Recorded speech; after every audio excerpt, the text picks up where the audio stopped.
ओम श्री गणेशाय नमः। श्री शिव महापुराण तृतीय शतरुद्र संहिता 16वां अध्याय। इस अध्याय में हम जानेंगे यक्षेश्वर अवतार का वर्णन। नंदीश्वर बोले, हे मुनीश्वर, अब आप भगवान शंभु के यक्षेश्वर अवतार को सुनिए, जो अहंकार से युक्त जनों के गर्व को नष्ट करने वाला तथा सज्जनों की भक्ति का संवर्धन करने वाला है। पूर्व काल में महाबलवान देवता एवं दैत्यों ने अपने अपने स्वार्थ के लिए आपस में भली भांति संधि कर अमृत प्राप्त करने के लिए क्षीर सागर का मंथन किया था। जब देवता एवं दानव अमृत के लिए क्षीर सागर का मंथन कर रहे थे, तो सर्वप्रथम समुद्र में विद्यमान अग्नि से काला अग्नि के समान विष निकला।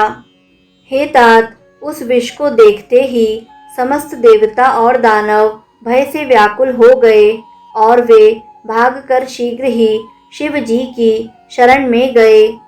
विष्णु सहित सभी देवता समस्त देवताओं के शिखामणि स्वरूप उन शिव जी को देखकर सिर झुकाकर उन्हें प्रणाम करके भक्ति पूर्वक उनकी स्तुति करने लगे। उससे प्रसन्न होकर भक्त वत्सल भगवान सदाशिव ने देवता एवं दानवों को पीड़ित करने वाले उस महाघोर विष का पान कर लिया। पिए गए उस महाभयानक विष को उन्होंने अपने कंठ में ही धारण कर लिया। उससे वे प्रभु अत्यंत सुशोभित हुए और नीलकंठ नाम वाले हो गए। उसके पश्चात शिव जी के अनुग्रह से विष के दाह से मुक्त हुए देवताओं एवं असुरों ने पुनः समुद्र का मंथन किया। हे मुने, इसके बाद देवता तथा दानवों के प्रयत्नों से मथे गए समुद्र से अनेक रत्न निकले और अमृत जैसा यह उत्तम पदार्थ भी उसी से निकला। किंतु विष्णु की कृपा से देवताओं तथा असुरों में से केवल देवता ही उसे पी गए, असुर नहीं। तब यह महान रत्न उनके बीच द्वेष का कारण बन गया। हे मुने, देवों और दानवों में भीषण द्वंद्व युद्ध प्रारंभ हुआ। तब राहु से पीड़ित हुए चंद्रमा उसके भय से संतप्त होकर भाग खड़े हुए और भय से व्याकुल होकर शिव जी की शरण में उनके भवन गए एवं प्रणाम करके रक्षा कीजिए, रक्षा कीजिए, इस प्रकार कहते हुए उनकी स्तुति करने लगे। तब सत्पुरुषों को अभय प्रदान करने वाले भक्त वत्सल तथा सर्वव्यापक शिव जी ने शरण में आए हुए चंद्रमा को अपने मस्तक पर धारण कर लिया। तदंतर चंद्रमा का पीछा करता हुआ राहु भी वहां आया और उसने सर्वेश्वर शिव जी को भली भांति प्रणाम कर आदर पूर्वक प्रिय वाणी में उनकी स्तुति की। शिव जी ने उसका अभिप्राय जानकर पूर्व में विष्णु के द्वारा काटे गए उसके केतु संज्ञक सिरों को अपनी मुंडमाला में पिरोकर गले में धारण कर लिया। इसके बाद उस युद्ध में सभी असुर देवताओं से पराजित हो गए। अमृत का पान करके सभी महाबली देवगणों ने विजय प्राप्त की। विजय प्राप्त कर लेने पर शिव जी की माया से मोहित हुए विष्णु आदि देवताओं को अत्यंत अहंकार हो गया और वे अपने अपने बालों की प्रशंसा करने लगे।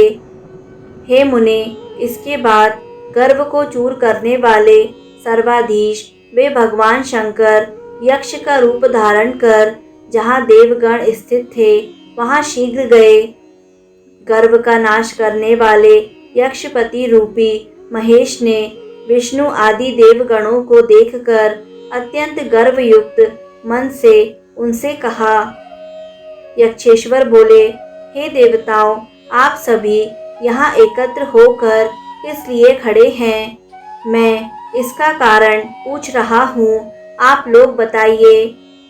देवता बोले, हे देव, यहाँ देव दानवों में भयंकर विकट संग्राम छिड़ा हुआ था, जिसमें समस्त असुर विनष्ट हो गए और जो बचे थे वे भागकर चले गए। हम सब बड़े पराक्रमी, दैत्यों को मारने वाले तथा बड़े बलशाली हैं। हमारे समक्ष तुच्छ बल वाले वे क्षुद्र दैत्य भला किस प्रकार टिक सकते हैं। नंदीश्वर बोले, देवताओं की गर्व भरी यह बात सुनकर गर्व का नाश करने वाले यक्ष रूपी महादेव ने यह वचन कहा। यक्षेश्वर बोले, हे देवगणों, आप सभी लोग आदर पूर्वक मेरी बात सुनिए। मैं आप सबके गर्व का नाश करने वाला यथार्थ वचन कह रहा हूँ, असत्य नहीं। आप लोग इस प्रकार का अहंकार मत कीजिए। सबका रचयिता और संहार करता स्वामी तो कोई दूसरा ही है। आप लोग उन महादेव को भूल गए और निर्बल होकर भी अपने बल का वृथा घमंड करते हैं। हे देवगण, अपने महान बल को जानते हुए आप लोगों को यदि घमंड है तो आप लोग मेरे द्वारा रखे गए इस तिनके को अपने उन शस्त्रों से काटें। नंदीश्वर बोले, ऐसा कहकर सत्पुरुषों को गति देने वाले यक्ष रूपी महादेव जी ने उन देवताओं के आगे एक तिनका फेंक दिया, जिसके द्वारा उन्होंने सभी देवताओं का मद दूर कर दिया। इस तिनके को काटने के लिए अपने को वीर मानने वाले विष्णु आदि सभी देवताओं ने अपने पुरुषार्थ का प्रयोग करके उसके ऊपर अपने अपने अस्त्र को चलाया, किंतु मूढ़ों के गर्व का नाश करने वाले भगवान शिव के प्रभाव से उन देवताओं के वे अस्त्र शीघ्र ही बेकार हो गए।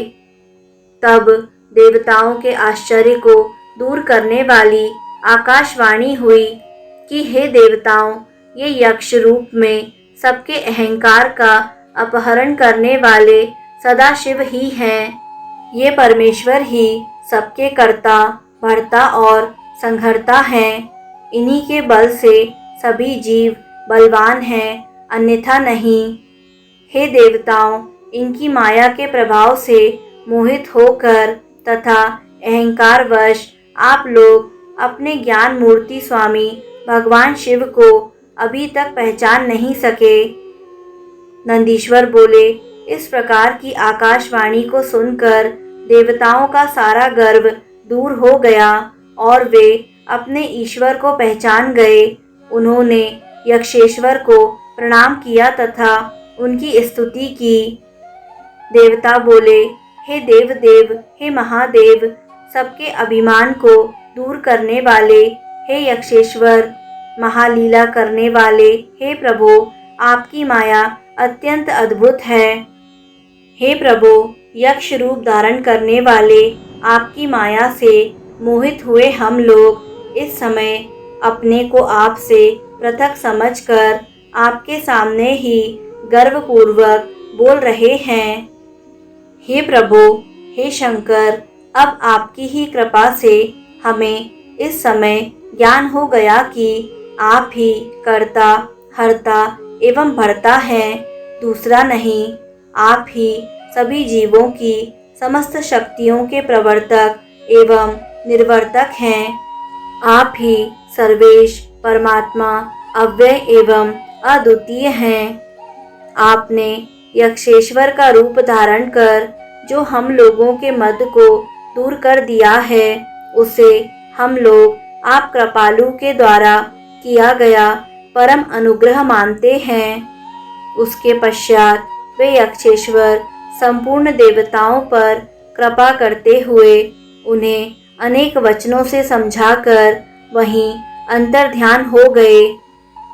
हे मुनीश्वर, इस प्रकार शिव जी के यक्षेश्वर नामक अवतार का वर्णन कर दिया गया, जो सबको आनंद देने वाला तथा सुख प्रदान करने वाला है। यह यक्ष रूप प्रसन्न होने पर सज्जनों को अभय प्रदान करने वाला है।